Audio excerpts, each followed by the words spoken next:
I would like to welcome the Vice Rector of Formation from Kenrick Glennon Seminary in St. Louis, Father Paul Hazing. Father.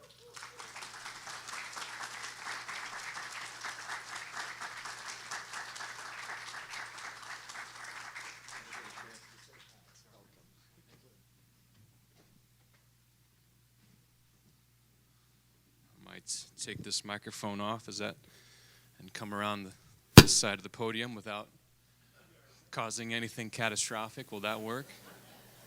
All right, let's see if this works out. Maybe not.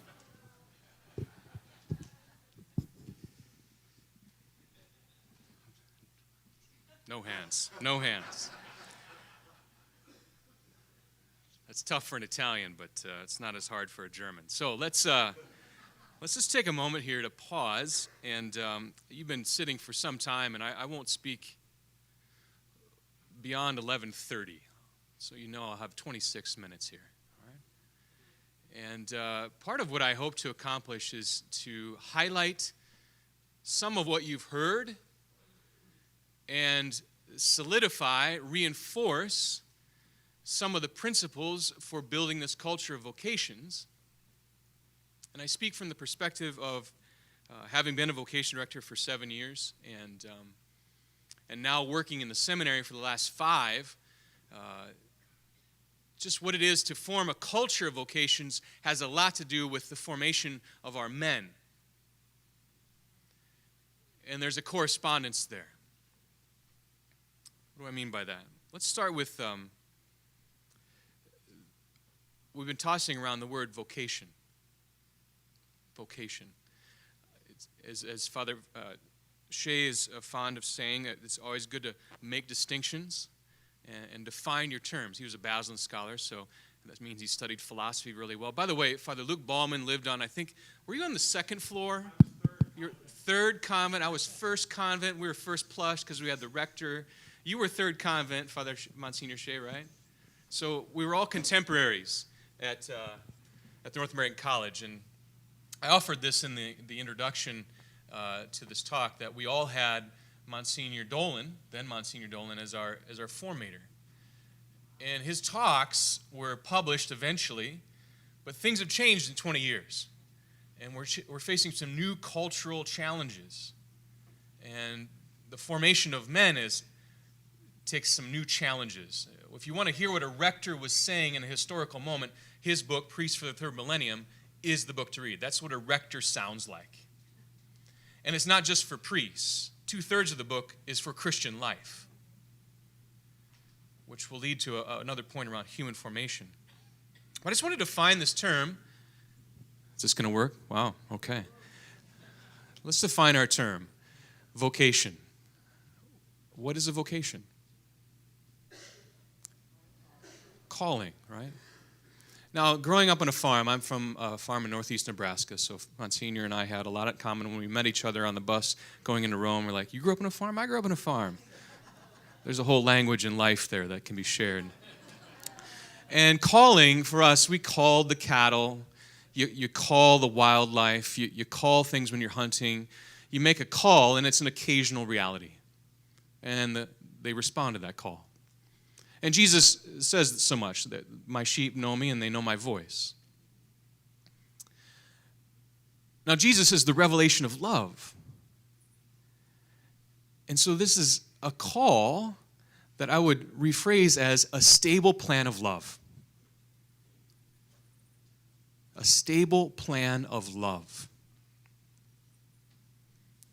It's not an occasional love.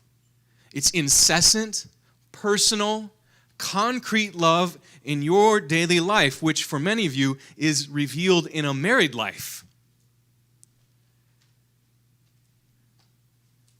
And for those who are in a consecrated life, the celibate life, it's for a life with God. Now, God moves us in this calling. How? How does God make his will known to us? Well, there's a voice, right? And some will say there's a voice that can come in and just interject in our lives. That's one way of thinking of it. But I'm so fond of Monsignor Tom Richter, a another Bismarck priest and longtime vocation director, who gives this beautiful image for how God moves us in love. And it's the analogy of feeding a child. I think children start eating solid food around what time? 10 months, 8 months, 6 months. Okay, so the child's just working on head control. All right? And what's the artful mother do? She doesn't just shove the crushed carrots into the child's mouth. We have some choking problem, all right? The mom will have a very artful capacity in her because she has these desires going on in her heart. I want my child to be happy. I want my child to be healthy. I want my child to eat crushed carrots. That's the concretization of love in her life. I love my child. That's the very air she breathes. I want my child to be happy. I want my child to be healthy. I want my child to eat crushed carrots. That's in her heart of love. The child, still working on head control, isn't paying attention. His imaginative universe is not even in her realm, all right? So what does the mom do? Choo-choo train, airplane. Got some quick mothers here, good. Those are good standbys. One of my 6th graders said, my mom puts marshmallows on the end of the spoon and tricks my brother. Another 6th grader said, my mom tastes it and says, good, even though it's disgusting. And so the mother will have this really strange, what do choo-choo trains and airplanes have to do with crushed carrots? But she'll go through this very artful drawing of the child's attention. And the child will move from inattentive to attentive to curious, because the mother's so good, to I want the crushed carrots. Non-verbally, of course. And so the desire in the mom's heart, I want you to eat crushed carrots, is now where? In the child. I want to eat crushed carrots. I want what you want. How did we get there? Airplanes, choo-choo trains, marshmallows, a whole bunch of strange things happened. I want what you want. When do we pray that? When in the Our Father? Thy will be done. I want what you want.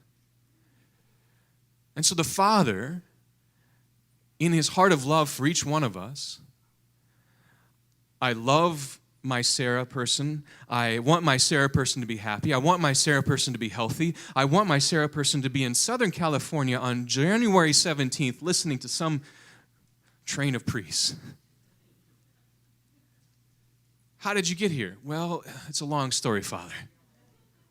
You all have very long stories of an artful display of God drawing you and raising up your great desires. I want what you want.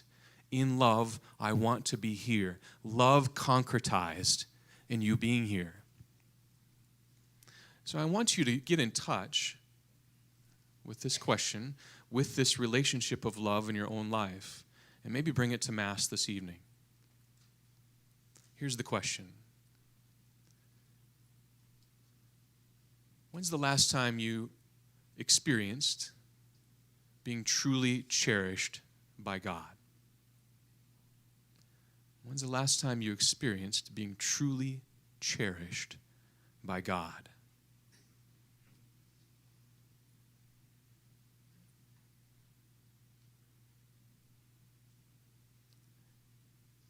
It's so important to be in touch with God's love. Otherwise, my mission can come out of a lot of unlove. I don't know about you, but when I come to a convention sometimes, and I went to a lot of conventions as a vocation director, and my first convention as a vocation director, I was experiencing a lot of the sense of fear, I'm not doing enough. I won't fulfill my role. This is too much. And the Institute for Priestly Formation came in and spoke to all the new vocation directors, and they named 3 lies for me. They said, you know what, as a new vocation director, you're going to hear this. You need to produce vocations. That's a lie. You're going to hear this, that you're not really a father, you're just a recruiter. That's a lie. And you're going to hear that you're all alone in this. And that's the deepest lie. The enemy always wants to isolate. And so in our mission, our going out in a mission, it's founded on the sense of being loved by God, which is how Judy framed everything. I'm a Serran because I've been blessed. If I'm not in touch with those blessings in a deep and personal and concrete way, my missioning will be shallow and lack fire.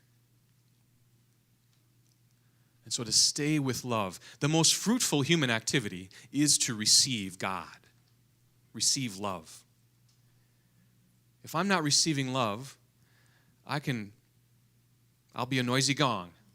This is St. Paul. I can lay down my life, but if I have not love, I'm nothing.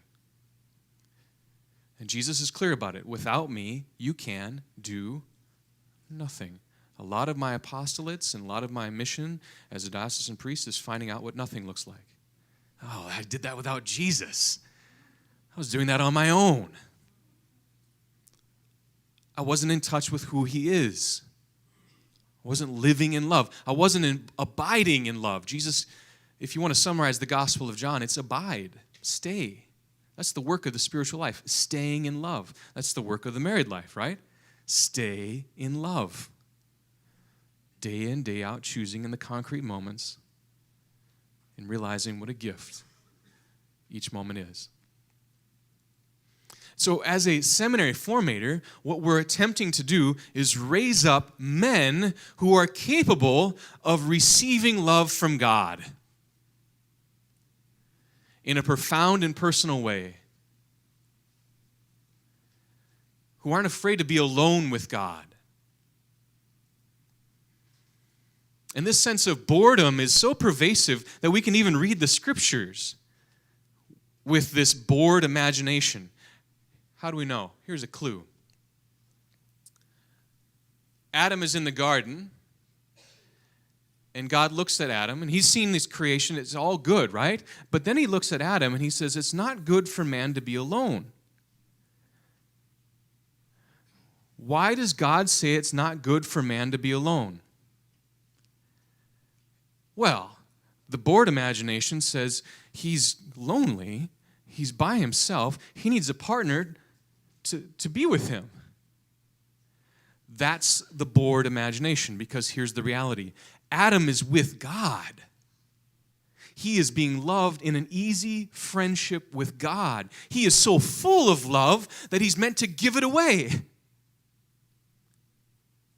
He's meant to share in the love of God so that man and woman can image how God lives in this effusive, freely giving way. And so the celibate man,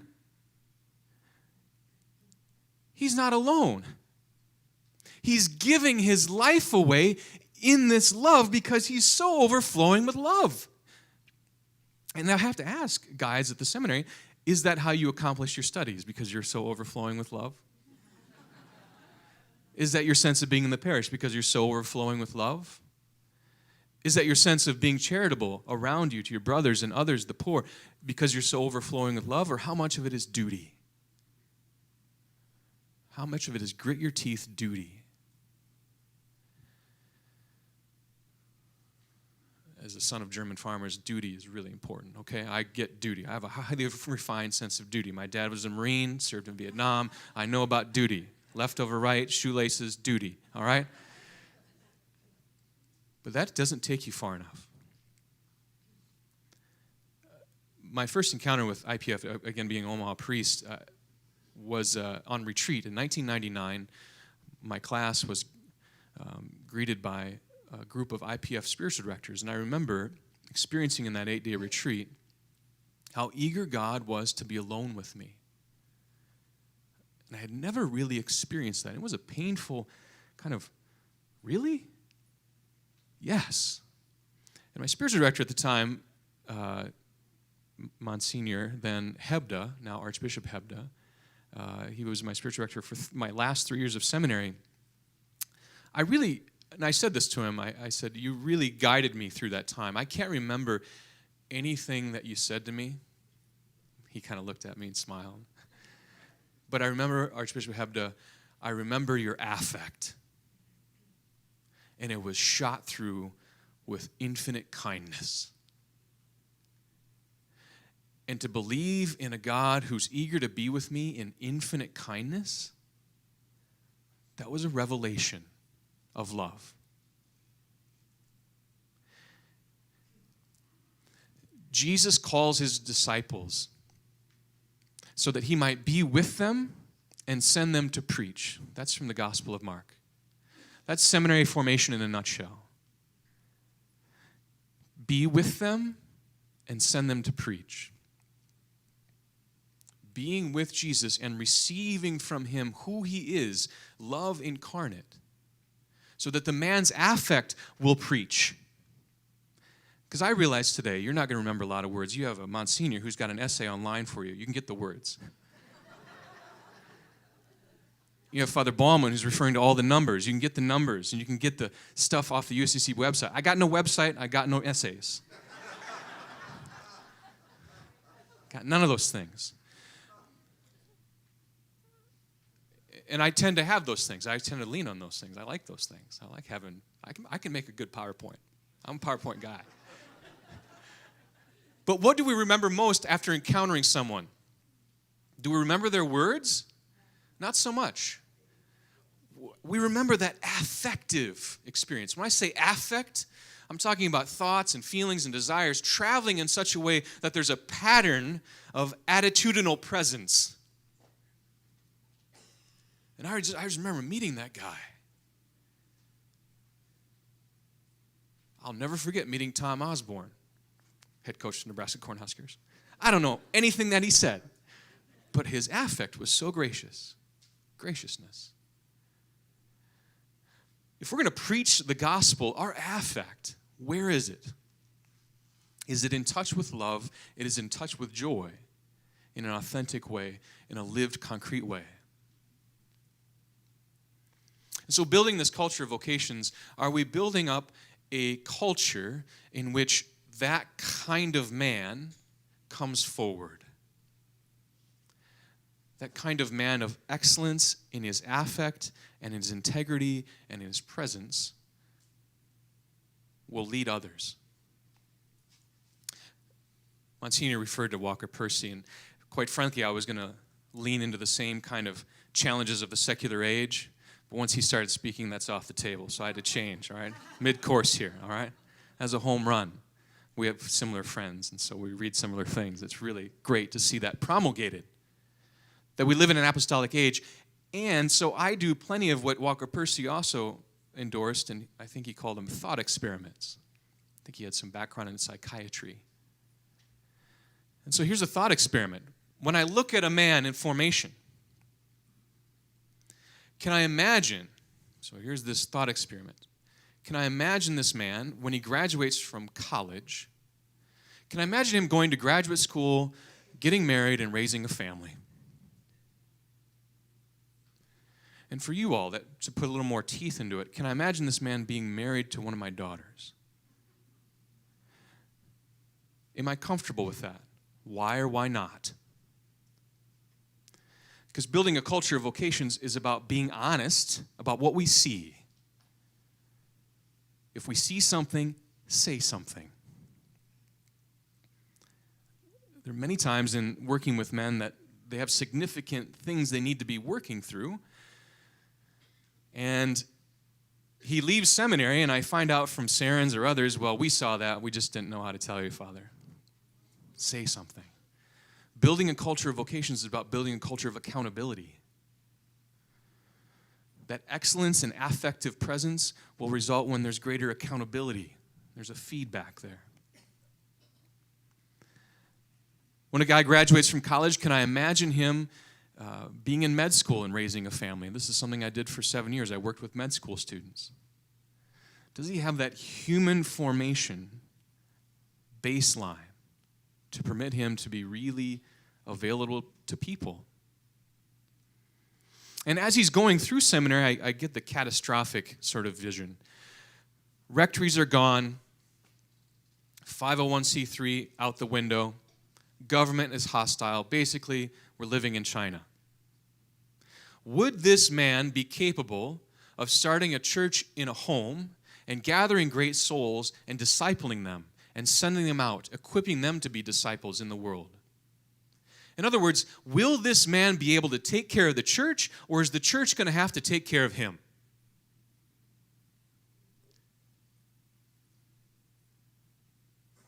That's a question that kind of provides that gut check. Oh, I don't know. If there's any doubt, say something. Because listen, how many of you have been to an ordination? A lot of us, okay? If you haven't been to an ordination, get there. This very interesting thing happens, right? The deacon says, Paul Hazing. Paul Hazing stands up and he says, present, right? And then the bishop asks Paul Hazing a series of questions to make sure he's ready. Is that right? No. The vocation director will say, Most Reverend Father, Holy Mother Church asks you to ordain this man, our brother, to the order of presbyter. Nobody's talking to that guy. Nobody's talking to Paul Hazing. The church is going to have a conversation between the vocation director and the bishop. And the bishop will ask this question: do you find him to be worthy? I remember that one of the times I heard it was, it was your class, wasn't it, Luke? What's that? Cardinal Ratzinger. Yes. He ordained you, and he said, do you find them to be Do worthy? you find them to be worthy? Yes. And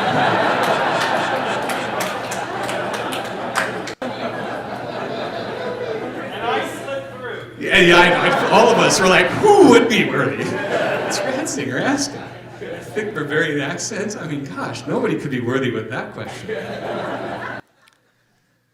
And here's the response that came from the rector then, or from the vocation director in most dioceses. After inquiry among the Christian people, that's you. I tell the men, I don't represent myself as a formator in the seminary. I don't represent myself. This isn't my will. I represent the will of the people. They want priests who are on time. They want priests who are generous. They want priests who have all these qualities.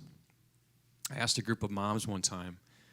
They were, I think it was about 50 moms in a room. Half of them were breastfeeding, literally giving their lives right in front of me. So I thought, I was just inspired. Tell me what you want to see in your priest. And one in the back said, I want to be able to have a priest in my life that I wouldn't hesitate to ask, can you clean my toilets?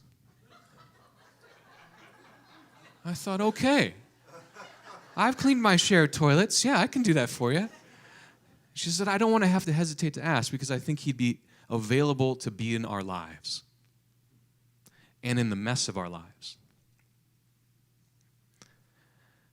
And so after inquiry among the Christian people, that's all of you, and upon the recommendation of those responsible, that's the seminary, I testify that they have been found worthy, that this man has been found worthy. That's the conversation of the church. The man stands by. He stands by because he's lived a life that should be demonstrably available to the people. And that this man's affectivity, this is the code word in the church for formation, and looking at formation, his affective maturity speaks of Jesus Christ, speaks of fatherhood. If all we do is cheer on vocations, if all we do is really support, we're gonna form mascots. And in this age, this apostolic age, we need fathers. Fathers who aren't afraid to be disliked. Dads, you all know that. In your own families. Fathers who aren't afraid to make some tough decisions. Parents, you know this. I marvel sometimes at some of the stringency we see in the business world, the expectations of the business world. They're not higher in the seminary. that our seminary isn't heightening. That, well, he didn't do so well in the business world, the work world. Well, the priesthood might work out for him. Please, God, stay away, all right? Or marriage and family life really isn't attractive to him, so priesthood might be the more respectable way to go. Please, God, stay away. Sometimes I'll hear this from priests, seminarians, or even lay people. In fact, one of my seminarians said, my mom says this to me all the time. There'll be a mom or a dad with a child, and the child will be just creating havoc, right? Crying, tantrum, and someone will remark, another reason for celibacy over there.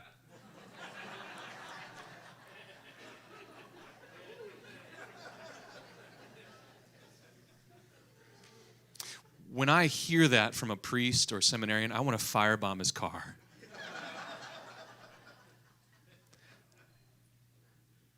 And my seminarian who said that about his mom, he said, I always got upset when she said that. Now I know why. Because that parent with that child is an icon of God's patient love with each one of us. And if a celibate man isn't willing to be engaged in that kind of patient love in the mess, he shouldn't be coming forward affectively or spiritually for any reason for the priesthood. He's got to have that same heart of a parent to be with a tantrum child. So I'm just offering to you this encouragement. You have in your hearts and in your experiences a vision for what you want of priests. Trust your gut. Trust it. I remember kind of coaxing this out of my parents when they, my dad and my uncle, my mom passed about 7 years ago, but she had a very strong vision as well. She told me what vestments I was going to wear for her funeral. Yes, Mom, I will. Yes, she's firm that way. But I was just asking them at one point, we had a number of priests move on from the priesthood, and it was a painful conversation because they were wondering why, and I just said, well, Father so-and-so left the priesthood. Did he get married? No. Father so-and-so left the priesthood. Did he get married? No. Father so-and-so left the priesthood. Did he get married? No. What was going on in his life? Well, I think he struggled with his sexuality. And they couldn't quite put their finger on it then, but only now later can they, there was something going on there. There was some difficulty. He was late for Mass often, or he hung out with these people, or they couldn't quite name it. One of our rector, he had a group of Serrans in, and he was talking about this affective maturity, and they said, well, define it for us. And he said, well, how does this man respond to responsibility? And does he respond well to gifts? And one of the Serrans said, well, yeah, we sent 2 of these guys $500 checks, and we never, ever heard from them. Over 3 years' time, never heard from them. Now, those guys aren't in seminary anymore. But the rector asked, did you say something to the vocation director? No, we didn't.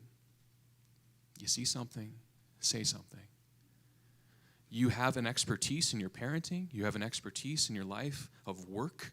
You have an expertise that is really valuable to the work of seminary formation to raise up the priests that you want and God wants. Because God's coaxing it, drawing you into it. I want more. That's the magis.